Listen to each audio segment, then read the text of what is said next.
بسم اللہ الرحمن الرحیم الحمدللہ وکفا وسلام علی عبادہ الذین اصطفیٰ اما بعد فاعوذ باللہ من الشیطان الرجیم بسم اللہ الرحمن الرحیم ان اللہ یامر بالعدل والاحسان وایتاء ذی القربی وینہی عن الفحشاء والمنکر والبغی یعظکم لعلکم تذکرون صدق اللہ العظیم۔ حضرات مکرم، حمد و صلوات کے بعد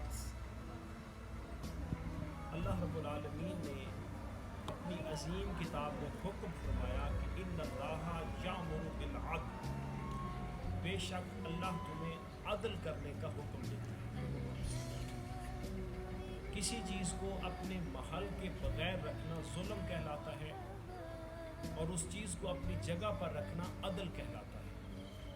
اور عدل ہمیشہ جس معاشرے میں قائم ہوتا ہے وہاں اعتدال پایا جاتا ہے، اور جہاں پر عدل نہیں ہوتا وہاں پر فساد پایا جاتا ہے۔ اور حضور علیہ الصلوۃ والسلام نے ارشاد فرمایا کہ اس سے پہلے جو قومیں برباد ہوئی ہیں وہ بے انصافی کی وجہ سے ہوئی ہے۔ میرے آقا علیہ الصلوۃ والسلام کے سامنے ایک ایسی عورت کا تذکرہ ہوا جو بنو مخزوم کی عورت تھی، اور جس نے چوری کی تھی، تو میرے نبی پاک علیہ الصلوۃ والسلام کی بارگاہ میں اس کا کیس آیا۔ میرے حضور نے اس پر فیصلہ صادر فرمایا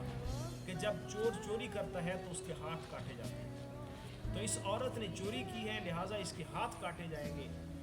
تو میرے نبی پاک علیہ الصلوۃ والسلام کے حکم پر انہوں نے کوشش کی کہ کسی نہ کسی طریقے سے رعایت برتی جائے۔ تو حضور علیہ الصلوۃ والسلام کو حضرت زید بن حارثہ بڑے پیارے تھے، تو انہوں نے انہیں سفارشی بنایا اور حضور کے پاس بھیج دیا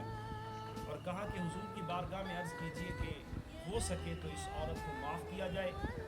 یا اس کے بدلے میں مال لے لیا جائے۔ تو میرے آقا علیہ الصلوۃ والسلام کے پاس جب آ کر بات کی گئی نا تو حضور کا چہرہ متغیر ہو گیا،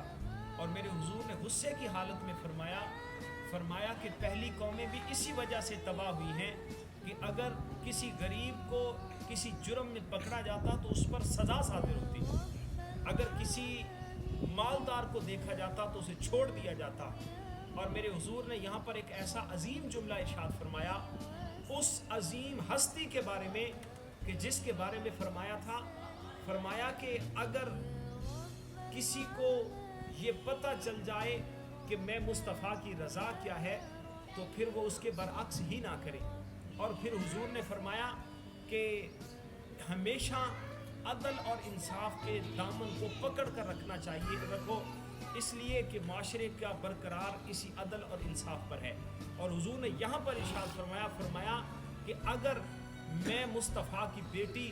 فاطمہ بھی یہ عمل کرتی تو میں اس کے لیے بھی یہی حکم فرماتا۔ حالانکہ وہ ایسی عظیم ہستیاں ہیں کہ جن کے بارے میں میرے مصطفیٰ نے فرمایا کہ قیامت کے دن جب نفس و نفسی کا عالم ہوگا اس وقت بھی منادی ندا کرے گا کہ اہل معاشر غضوا ابصارکم، اپنی نظروں کو جھکاؤ، مصطفیٰ کی بیٹی کا گزر ہوگا۔ سبحان اللہ۔ وہ اتنی عظیم ہستی ہے، اور ایسی عظیم ہستی کے لیے ایسے جملہ عام طور پر بولنا مناسب نہیں ہوتا، لیکن میرے حضور نے اس ہستی کو مینشن کر کے بتایا، فرمایا میری نگاہ میں عدل اور انصاف کا مقام کیا ہے۔ تو حضرت میرے آقا علیہ الصلوۃ والسلام نے ہمیشہ عدل اور انصاف کا حکم دیا، اور اسلام ہی ایسا خوبصورت دین ہے کہ جس نے انسانوں کے حقوق بھی رکھے، جانوروں کے حقوق بھی رکھے، حتیٰ کہ چونٹیوں کو بھی حقوق دیے، اور انسانوں کے تو پھر ما الورا الورا ہے نا، اور پھر اس کی ترغیب بھی دلائی کہ جو ان کے ساتھ عدل اور انصاف کرے گا اور نیکی کرے گا اور بھلائی کرے گا تو اللہ کی بارگاہ سے مجھے اجر کیا وصول ہوگا۔ میں یہاں پر ایک بات کرتا چلوں اور پھر اس کے بعد گفتگو مکمل کرتے ہیں